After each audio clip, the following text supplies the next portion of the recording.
Hi, today I want to take you on a small journey with me in the railway station. It's early morning. I walk in and I first thing I notice is this the energy. Peoples are rushing and announcements are sounding and the trains are coming and going like a snake.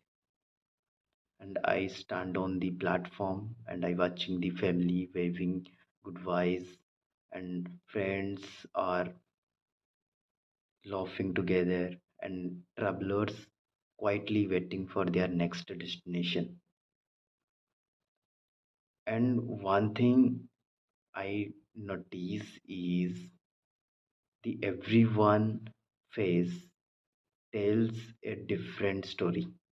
Some are excited, some are tired, and some are hopeful.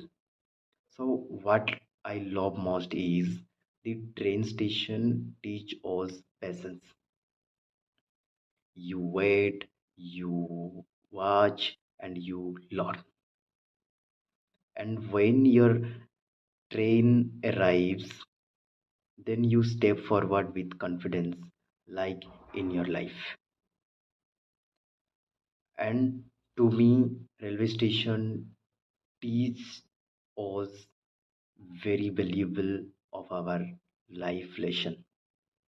And it's not a place where to travel.